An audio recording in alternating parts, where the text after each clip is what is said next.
فلک کے لیے رشتے تب سے آنے شروع ہو گئے تھے جب وہ اسکول میں تھی، مگر شیر افکن نے بڑی خوبصورتی سے سب کو ٹال دیا تھا۔ وہ چھوٹی عمر میں اس کی شادی کرنا نہیں چاہتے تھے۔ ویسے بھی وہ جانتے تھے کہ فلک کے لیے کبھی بھی رشتوں کی کمی نہیں ہوگی۔ وہ نہ صرف بے پناہ خوبصورت تھی بلکہ ان کی ساری دولت کی مالک بھی تھی۔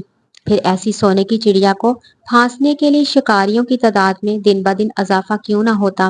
وہ شروع سے کو ایجوکیشن میں پڑھی تھی اور شروع سے اس کے پیچھے بھاگنے والوں کی فہرست بہت لمبی تھی، مگر فلک نے کبھی کسی کی پرواہ نہیں کی تھی، یا پھر شاید اس کو کسی میں اتنی کشیشی محسوس نہیں ہوئی تھی کہ وہ اس کے بارے میں سوچتی، بلکہ وہ اکثر اپنی فرینڈز کے ساتھ مل کر ایسے اشاک کا مذاق اڑایا کرتی تھی۔ رشنا اکثر اس سے کہا کرتی تھی، جو لوگ خود خوبصورت ہوتے ہیں انہیں کسی دوسرے سے محبت ذرا کم ہی ہوتی ہے، اور عشق تو دور کی بات ہے۔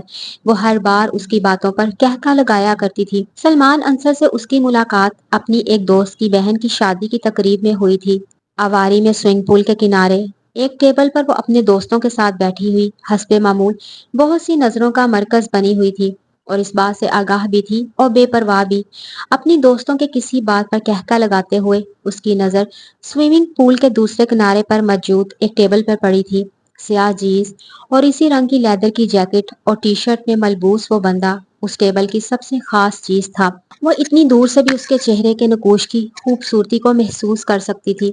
وہ اپنے ساتھ بیٹھے ہوئے لڑکے کی بات سن رہا تھا اور ہاتھ میں پکڑے ہوئے گلاس سے کوک کے سپ لے رہا تھا۔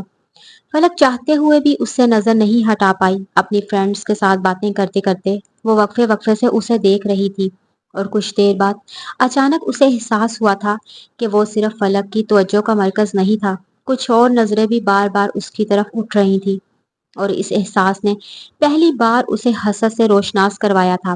اس کے دل میں بڑی شدت سے اس کے پاس جانے کی خواہش پیدا ہوئی۔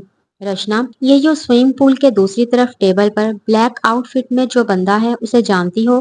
اس نے اچانک رشنا سے سرگوشی میں پوچھا، جو اس کے پاس بیٹھی ہوئی تھی۔ رشنا نے نظر دوڑائی تھی۔ نہیں یار، یہ کوئی نیا بندہ ہے، کم سے کم میں واقف نہیں ہوں، اس نے سر ہلاتے ہوئے کہا۔ پھر فلک نے یہی سوال ٹیبل کے گرد بیٹھی ہوئی اپنی دوسری دوستوں سے کیا تھا۔ سب کا جواب نفی میں تھا۔ رمشا سے پوچھو، میرا خیال ہے یہ اس کے بہنوئی کا کوئی دوست ہوگا، رشنا نے اس سے کہا تھا۔ وہ رشنا کے ساتھ اٹھ کر سٹیج کی طرف آ گئی تھی۔ وہاں رمشا دلہا دلہن کے ساتھ بیٹھی تصویریں بنوا رہی تھی۔ فلک نے اسے ایک طرف بلوایا اور اس بندے کے بارے میں پوچھا تھا۔ وہ اپنے بھائی سے اس کے بارے میں پوچھنے گئی تھی۔ یہ سلمان انصر ہے، اسد بھائی کا کزن ہے، اس نے آ کر اپنے بہنوئی کا نام لیا تھا۔ فلک نے اس سے کہا تھا کہ وہ اسے اس سے ملوائے۔ اچھا چلو ٹھیک ہے۔ اسد بھائی کا چھوٹا بھائی جمشید بھی اسی کے ساتھ بیٹھا ہوا تھا۔ میں اس کے پاس تمہیں لے جاتی ہوں، ظاہر ہے وہ خود ہی ساتھ بیٹھے ہوئے لوگوں کا تعارف کروا دے گا، رمشا نے اس ٹیبل پر نظر دوڑاتے ہوئے کہا۔ فلک دھڑکتے دل کے ساتھ رمشا کے ساتھ اس ٹیبل کی طرف آ گئی تھی۔ وہ دور سے جتنا خوبصورت نظر آ رہا تھا، پاس آ کر اس سے زیادہ اچھا لگا تھا اسے۔ رمشا کے ساتھ جب وہ اس ٹیبل کے پاس پہنچی تو رمشا نے جمشید سے اس کا تعارف کروایا تھا۔ پھر جمشید نے باری باری ٹیبل کے گرد بیٹھے ہوئے لڑکوں کا تعارف ان سے کروایا تھا۔ سلمان انصر نے اپنے تعارف پر ایک ہلکی سی مسکراہٹ کے ساتھ ہیلو کہا تھا، پھر وہ پہلے کی طرح ارد گرد نظر دوڑانے میں مصروف ہو گیا۔ فلک کے لیے یہ بات حیران کن تھی۔ وہ اس ٹیبل پر بیٹھے ہوئے دوسرے لڑکوں کی طرح اسے ستائشی نظروں سے نہیں دیکھ رہا تھا۔ اس کے دل کو کچھ ٹھیس سی لگی تھی، کچھ دل گرفتہ سی۔ وہ واپس اپنی میز پر آ گئی تھی۔ فنکشن کے اختتام تک اس کی توجہ اسی پر مرکوز رہی تھی، مگر اس نے سلمان انصر کو ایک بار بھی اپنی طرف متوجہ نہیں دیکھا۔ اگلے کئی دن وہ اس کے بارے میں سوچتی رہی۔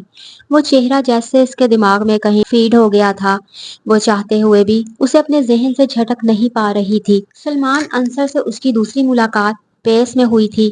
وہ ہاتھوں میں کچھ شاپنگ بیگز تھامے باہر کی طرف آ رہا تھا، جبکہ وہ اندر جا رہی تھی۔ اسے سامنے سے آتے دیکھ کر فلک کے قدم رک گئے۔ ہیلو، پاس آنے پر فلک نے بےتابی سے اسے مخاطب کیا۔ وہ کچھ حیران ہوا تھا، اس کی آنکھوں میں شناسائی کی چمک نہیں تھی۔ فلک کو شاک لگا، کیا مجھ میں ایسی کوئی بات بھی اسے نظر نہیں آئی کہ یہ مجھے یاد رکھتا؟ اس نے سوچا تھا۔ سوری، میں نے آپ کو پہچانا نہیں ہے، فلک نے کچھ دل گرفتہ ہو کر 2 ہفتے پہلے ہونے والی ملاقات کے بارے میں بتایا۔ وہ ایک دم مسکرایا۔ مجھے یاد آ گیا، کیسی ہیں آپ؟ اس کی مسکراہٹ نے فلک کی ساری سنجیدگی دور کر دی تھی۔ میں ٹھیک ہوں، آپ کیسے ہیں؟ فائن، اگر آپ مائنڈ نہ کریں تو کیا میں آپ کو لنچ کی آفر کر سکتی ہوں؟ اس نے ایک لمحہ کی تاخیر کے بغیر اس سے کہا تھا۔ وہ اس اچانک آفر پر کچھ حیران ہوا تھا۔ لنچ، آل رائٹ، چلیں۔ چند لمحے سوچنے کے بعد اس نے کہا تھا۔ دونوں باہر نکل آئے۔ فلک نے اپنے ڈرائیور کو واپس بھجوا دیا۔ سلمان کے ساتھ اگلی سیٹ پر بیٹھتے ہوئے اس کا دل بہت تیزی سے دھڑک رہا تھا۔ کہاں چلیں؟ اس نے گاڑی سٹارٹ کرتے ہوئے کہا تھا۔ فیوجی یاما۔ وہ گاڑی کو ریورس کرتے ہوئے سڑک پر لے آیا تھا۔ آپ پڑھتی ہیں؟ اس نے اپنی ٹی شرٹ کے ساتھ لٹکتے ہوئے سن گلاسز اتار کر لگاتے ہوئے کہا تھا۔ فلک نے اسے اپنے بارے میں بتایا۔ اور آپ؟ مجھے تو کافی سال ہو گئے اپنی تعلیم مکمل کیے، اکنامکس میں ماسٹرز کیا ہے۔ سرامکس کی فیکٹری ہے میرے ڈیڈی کی، وہیں ہوتا ہوں۔ وہ آہستہ آہستہ اپنے بارے میں بتاتا گیا، پھر گفتگو کا سلسلہ طویل ہوتا گیا۔ فیوجیاما میں ہونے والا لنچ یہ پہلا اور آخری لنچ ثابت نہیں ہوا تھا۔ ان کی ملاقاتوں کی تعداد بڑھنے لگی تھی اور پھر اینڈ رزلٹ وہی ہوا تھا جو فلک نے چاہا تھا۔ سلمان نے اسے پرپوز کر دیا اور اس نے ایک لمحے کے تامل کے بغیر یہ پرپوزل قبول کر لیا۔ سلمان اسے پہلی ملاقات میں ہی دوسرے مردوں سے مختلف لگا تھا۔ فلک 20 سال کی تھی اور وہ اس سے 10 سال بڑا تھا۔ فلک کی طرح وہ نہ تو چھوٹی چھوٹی باتوں پر بھڑک اٹھتا تھا اور نہ ہی کسی بات پر فوراً اپنا رد عمل ظاہر کرتا تھا۔ وہ بہت سوبر اور ڈیسنٹ تھا، پرسکون انداز میں ٹھہر ٹھہر کر دھیمی آواز میں بات کیا کرتا تھا اور فلک کسی سحر زدہ معمول کی طرح اسے بات کرتے دیکھتی رہتی تھی۔ وہ کبھی بھی کسی کی بات اتنے انہماک سے نہیں سنتی تھی جس طرح وہ سلمان کو سنتی تھی۔ یہی وجہ تھی کہ سلمان کے پرپوز کرنے پر جیسے اس کی دلی مراد پوری ہو گئی تھی۔ اسے پہلی بار اپنی خوش قسمتی پر یقین آیا تھا، لیکن ابھی کچھ مشکلات باقی تھیں۔ گھر میں اس پرپوزل کا ذکر کرنے پر جیسے ایک ہنگامہ کھڑا ہو گیا تھا۔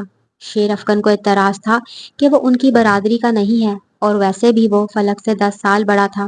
ایک اور اعتراض انہیں یہ تھا، وہ بلا شبہ ایک ویل آف فیملی سے تعلق رکھتا تھا، مگر وہ فیملی شیر افکن جلیل کی ٹکر کی نہیں تھی۔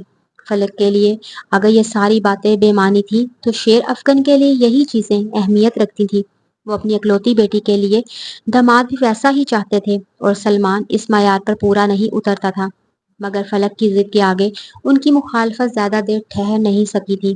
وہ اس کے رونے دھونے اور خاموشی کو برداشت نہیں کر سکے تھے اور انہوں نے سلمان کے رشتے کو نہ چاہتے ہوئے بھی قبول کر لیا تھا۔ مگر شیر افکن کی ناپسندیدگی سلمان سے چھپی نہیں رہ سکتی تھی۔ منگنی کے فوراً بعد ان کے اختلافات ایک بار پھر ابھر کر سامنے آئے تھے، جب شیر افکن نے یہ کوشش کی تھی کہ سلمان اپنی فیکٹری چھوڑ کر ان کے بزنس کو دیکھنا شروع کرے۔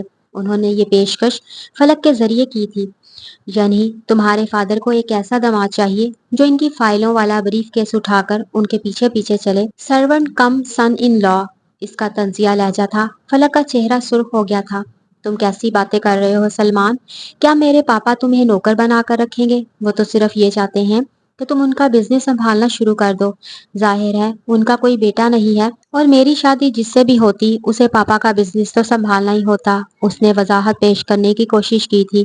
اور میری سرامکس کی فیکٹری کا کیا ہوگا؟ اس نے کچھ دیر بعد فلک سے پوچھا۔ تم اپنے کسی بھائی کے سپرد کر سکتے ہو یا اپنی جگہ کوئی جنرل مینیجر رکھ سکتے ہو، فلک نے مشورہ دیا تھا۔ وہ کافی کا سپ لیتے ہوئے کچھ دیر تک اس کا چہرہ دیکھتا رہا۔ کچھ چیزیں ایسی ہیں جن کے بارے میں نے تم سے بات ہی نہیں کی اور یہی غلطی کی ہے۔ میرا خیال ہے انگیجمنٹ سے پہلے ہی مجھے تم سے ان چیزوں کے بارے میں بات کر لینی چاہیے تھی۔ اس کا لہجہ خاصا سرد تھا۔ فلک کچھ چوک گئی تھی۔ مجھے شادی ایک لڑکی سے کرنی ہے، کوئی باس گھر لے کر نہیں آنا ہے۔ میرا خیال ہے میں اس طرح کا شوہر ثابت نہیں ہو سکتا جس طرح کا تمہیں یا تمہارے گھر والوں کو ضرورت ہے۔ اگر میرا اپنا بزنس نہ ہوتا تو میں تمہارے فادر کے بزنس کے بارے میں سوچتا، لیکن اب میری اپنی فیکٹری ہے جو پوری طرح سے اسٹیبلش ہے۔ تم چاہتی ہو میں وہ چھوڑ کر تمہارے فادر کے بزنس کو جوائن کر لوں، جو میرے لیے ممکن نہیں ہے۔ میں اپنی زندگی کو اپنے طریقے سے گزارنا چاہتا ہوں، بیوی یا ان لاز کی مرضی کے مطابق نہیں۔ میرا خیال تھا ہم نے کافی وقت اکٹھا گزارا ہے تو تم مجھے کسی نہ کسی حد تک سمجھ چکی ہوگی، مگر میرا خیال غلط ہے۔ اس لیے میرا خیال ہے ہم کسی نئے رشتے میں بندنا نہیں چاہیے۔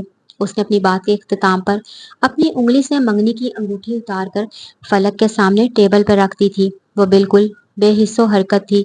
اس نے والٹ نکال کر بل کے پیسے مینو کارڈ میں رکھے اور پھر اٹھ کھڑا ہوا۔ فلک کو ابھی تک یقین نہیں آ رہا تھا وہ اتنی چھوٹی سی بات پر یہ قدم۔ اس نے اسے ریسٹورنٹ کے دروازے سے نکلتے دیکھا اور پھر جیسے وہ اپنے حواس میں واپس آ گئی تھی، اپنا بیگ اور انگوٹھی اٹھا کر وہ بھاگتی ہوئی اس کے پیچھے گئی تھی۔ وہ پارکنگ کی طرف جا رہا تھا۔ آئی ایم سوری سلمان، اگر تم میری بات پر ہرٹ ہوئے ہو تو، لیکن میرا یہ مطلب نہیں تھا۔ اس نے پاس آ کر اس کے کندھے کو تھام کر لجاجت سے کہا تھا۔ وہ رک گیا تھا۔ بات ہرٹ ہونے یا نہ ہونے کی نہیں ہے، بات اپنی اپنی خواہشات اور ضرورت کی ہے۔ تمہارے فادر کو واقعی ایک شخص کی ضرورت ہے جو ان کے بزنس کو سنبھالے، مگر اس نے بڑی نرمی سے اس سے کہا تھا، مگر فلک نے اس کی بات کاٹ دی۔ اس موضوع پر ہمارے درمیان دوبارہ کبھی بات نہیں ہوگی۔ جو تم چاہو گے وہی ہوگا۔ پاپا کیا سوچتے ہیں یا کیا چاہتے ہیں، میں تم سے دوبارہ کبھی اس بات کا ذکر نہیں کروں گی۔ اس نے قطعی لہجے میں سلمان سے کہا تھا۔ اب تم یہ انگوٹھی پہن لو۔ سلمان نے کچھ سوچتے ہوئے رنگ پکڑ لی۔ شیر افغن کی ناراضگی سلمان کے اس انکار کے بعد کچھ اور بڑھ گئی تھی۔ انہوں نے فلک کو سلمان کے خلاف اکسانے کی کوشش کی تھی، مگر وہ اب ان کی کوئی بات سننے پر تیار نہ تھی۔ اس کا خیال تھا کہ سلمان اگر ان کا بزنس جوائن نہیں کرنا چاہتا ہے تو انہیں اس پر اصرار نہیں کرنا چاہیے۔ ویسے بھی وہ سلمان کی اس حرکت کے بعد خوفزدہ ہو گئی تھی۔ بہت دنوں تک وہ اس واقعے کو ذہن سے نہیں نکال سکی تھی۔ کیا سلمان کے نزدیک میری ذرا بھی اہمیت نہیں تھی کہ اس نے اتنی معمولی سی بات پر انگوٹھی اتار کر پھینک دی؟ یہ سوال بار بار اس کو خوفزدہ کر دیتا تھا۔ مگر اگر اس کے نزدیک میری کوئی اہمیت نہ ہوتی تو وہ مجھے شادی کا پرپوزل کیوں دیتا؟ وہ جیسے خود کو تسلی دینے کی کوشش کرتی تھی۔ ایک شخص سے محبت انسان کو کتنا مجبور کر دیتی ہے۔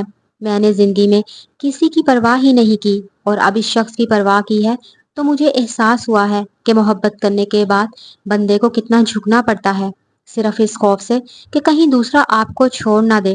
وہ سوچتی تھی، ہر بار یہ سوچ اسے دل گرفتہ کر دیتی تھی، اور ہر بار سلمان کے سامنے آنے پر اس کی ساری دل گرفتگی جیسے دھواں بن کر غائب ہو جاتی تھی۔ اس کے سارے شکوے جیسے ختم ہو جاتے تھے۔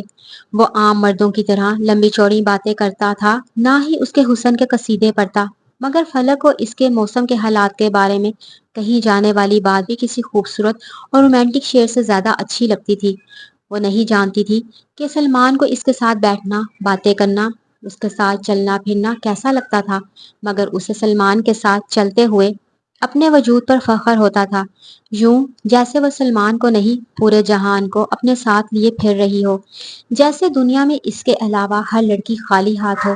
اس کی زندگی میں اگر سلمان پہلا مرد تھا تو سلمان کی زندگی میں آنے والی بھی وہ پہلی لڑکی ہی تھی۔ وہ شروع سے ہی بہت ریزرو تربیت کا مالک تھا، اور لڑکیوں کے ساتھ گھومنا پھرنا کبھی بھی اس کی عادت میں شامل نہیں رہا تھا۔ فلک کی طرح وہ بھی اپنی خوبصورتی اور صنف مخالف کے لیے اپنی کشش سے واقف تھا، اور اس کی طرح وہ خود پرست بھی تھا اور انا پرست بھی، لیکن ان دونوں باتوں کے باوجود بھی فلک کی محبت میں گرفتار تھا۔ ہاں، یہ محبت فلک کی طرح طوفانی اور سب کچھ قربان کر دینے والی نہیں تھی۔ ان کی منگنی تقریباً 3 سال رہی تھی، اور ان 3 سالوں میں فلک نے خود کو سلمان کی پسند کے مطابق ڈھال لیا تھا۔ وہ سلمان کی مرضی کے خلاف کچھ کرنے کا سوچ ہی نہیں سکتی تھی۔ جو رنگ سلمان کو پسند تھے اس نے بھی وہی پہننا شروع کر دیے تھے۔ جو رنگ سلمان کو ناپسند تھے وہ جیسے اس کی زندگی سے بھی نکل گئے تھے۔ جو چیز سلمان کو کھانے میں پسند تھی لاشعوری طور پر وہ اس کی پسند بھی بن گئی تھی، اور جس چیز سے سلمان بھاگتا تھا وہ بھی اس سے اتنا ہی ناپسند کرنے لگی، اور یہ سب کچھ سلمان کے کہے بغیر ہوا تھا۔ سلمان نے کبھی اسے کسی بات پر مجبور نہیں کیا تھا، مگر وہ خود ہی اسے خوش رکھنا چاہتی تھی، سراپا اس کی پسند میں ڈھل جانا چاہتی تھی۔ اس کی دوستیں اس میں آنے والی تبدیلیوں پر حیران تھیں۔ وہ سوچ بھی نہیں سکتی تھی کہ فلک شیر افغن، جو پتہ نہیں خود کتنے دلوں کی دھڑکن ہے، وہ اپنے آپ کو صرف ایک شخص کے لیے اتنا بدل دے گی۔ اس کی ہر بات میں سلمان عنصر کا ذکر آتا تھا۔ بعض دفعہ اس کی دوستیں اس بات پر اس کا مذاق اڑاتی، مگر فلک کو کوئی پرواہ نہیں تھی۔ 3 سال بعد بڑی دھوم دھام سے اس کی اور سلمان کی شادی ہو گئی تھی۔ شادی سے کچھ عرصہ پہلے ہی سلمان نے اپنے لیے ایک علیحدہ گھر لے لیا تھا، اور فلک شادی کے بعد اسی گھر میں گئی تھی۔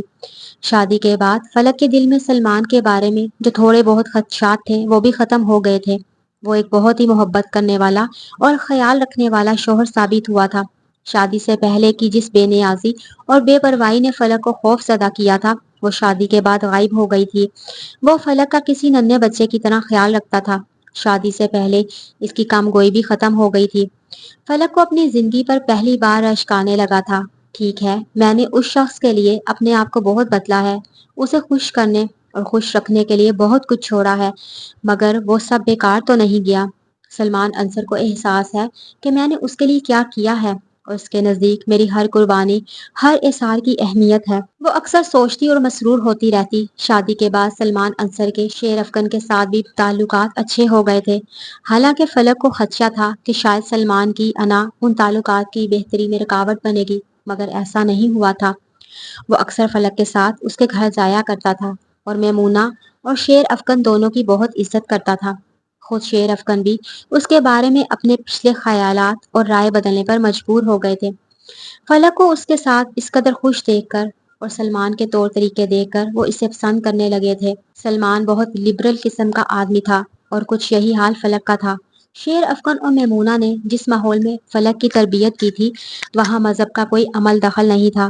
بچپن میں ایک بار قرآن پاک پڑھ لینے کے بعد فلک نے دوبارہ اس مقدس کتاب کو ہاتھ لگانے کی ضرورت محسوس نہیں کی تھی۔ نماز اور روزے سے بھی وہ اپنی ماں کی طرح بے نیاز تھی۔ اس کا خیال تھا کہ آج کے دور میں اتنا مذہبی ہونا خاصا دقیانوسی کام ہے۔ جب کبھی دوستوں سے اس کی اس موضوع پر بات ہوتی تو وہ کہتی، دیکھو یار، مجھے قیامت وغیرہ پر زیادہ یقین نہیں ہے، جو کچھ ہونا ہے دنیا میں ہی ہوگا، اچھی یا بری، جیسی زندگی بھی گزارنی ہے بس ایک بار ہی گزارنی ہے، ایسا بار بار نہیں ہوگا۔ رشنا کو بعض دفعہ اس کی باتوں پر اعتراض ہوتا، کیونکہ وہ باقاعدگی سے نہ صحیح لیکن نماز وغیرہ پڑھ لیا کرتی تھی۔ فلک اس کے اعتراض پر ہر دفعہ مسکرا کر کہتی، دیکھو رشنا، یہ عبادت وغیرہ بندہ تب کرتا ہے جب اس کی اللہ سے لمبی چوڑی فرمائشیں ہوں یا پھر اس نے اچھے خاصے گناہ کیے ہوں۔ میرے ساتھ تو دونوں مسئلے نہیں ہیں، نہ تو میں اللہ سے کچھ مانگتی ہوں اور نہ ہی میں کوئی گناہ کرتی ہوں، پھر ہر وقت مصلے پر بیٹھے رہنے کا کیا فائدہ؟ رشنا ہر بار خاموش ہو جاتی تھی۔ وہ اسے دلیل سے قائل نہیں کر سکتی تھی، کیونکہ خود اس کا مذہب کے بارے میں علم بہت کم تھا اور وہ فلک کو دلیل کیسے دے سکتی تھی؟ فلک کے برعکس سلمان اس طرح کی باتیں تو نہیں کرتا تھا، لیکن نماز روزے سے وہ بھی کوسوں دور تھا۔ اس کے نزدیک اتنا ہی اسلام کافی تھا کہ بندہ مسلمان ہو اور اس کا نام بھی مسلمانوں والا ہو۔ ہاں، زندگی کو ویسے گزارنا چاہیے جیسے زمانہ ہو۔ پھر وہ دونوں راوی کی سیر کے لیے گئے تھے۔ شادی سے پہلے بھی وہ دونوں اکثر یہاں آیا کرتے تھے۔ فلک کو یہاں دریا کے کنارے پر تنہائی اور خاموشی میں آ کر بیٹھنا بہت پسند تھا۔ بعض دفعہ جب سلمان اس کے ساتھ نہ ہوتا تو اپنی کسی دوست کو ساتھ لے آتی۔ کشتی کے ذریعے وہ کامران کی 12 دری میں چلے گئے۔ دریا کے وسط میں بنی ہوئی یہ مغلیہ دور کی عمارت اسے بڑی اٹریکٹ کیا کرتی تھی۔ سلمان اور وہ 12 دری کے مختلف حصوں میں پھرتے اور باتیں کرتے رہے۔ پھر جب شام ڈھلنے لگی تو وہ دونوں ایک بار پھر کشتی کے ذریعے 12 دری سے واپس کنارے پر آ گئے تھے۔ کنارے سے اوپر سڑک پر جانے کے لیے انہوں نے چلنا شروع کیا تھا جب فلک نے پھٹے کپڑوں اور لمبے بالوں اور داڑھی والے ایک فقیر کو دیکھا تھا۔ وہ دریا کے کنارے سے کچھ فاصلے پر بیٹھا تھا۔ اس کی داڑھی اور بالوں میں کیچڑ لگا ہوا تھا اور پھٹے کپڑوں میں سے اس کا سیاہ سوکھا ہوا جسم نظر آ رہا تھا۔ اس نے اپنی قمیض کے دامن میں کچھ پتھر اکٹھے کیے ہوئے تھے اور وہ وقفے وقفے سے گڑھے میں پتھر پھینک رہا تھا۔ پتھر گرنے پر کیچڑ اور پانی اچھل کر ادھر ادھر گر رہا تھا۔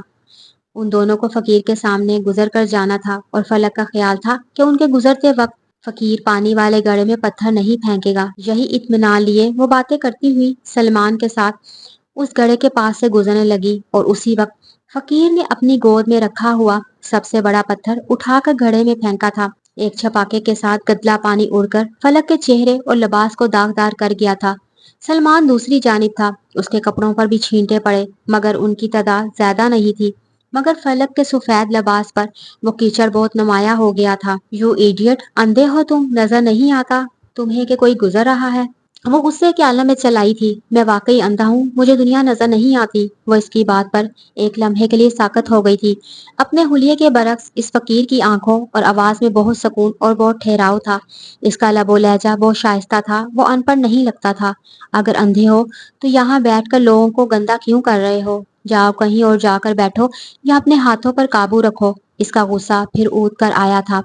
اس نے ٹشو نکال کر چہرے سے کیچڑ صاف کرنا شروع کیا تھا۔ بی بی، تو گندگی سے کیوں ڈرتی ہو؟ تجھے کیا لگتا ہے یہ کیچڑ تجھے کسی کی نظر سے اوجھل کر دے گا؟ تجھے لگتا ہے اتنا سا کیچڑ اس شخص کی محبت کو ختم کر دے گا؟ اس بار اس نے عجیب سے لہجے میں سلمان کی طرف ہاتھ سے اشارہ کیا تھا۔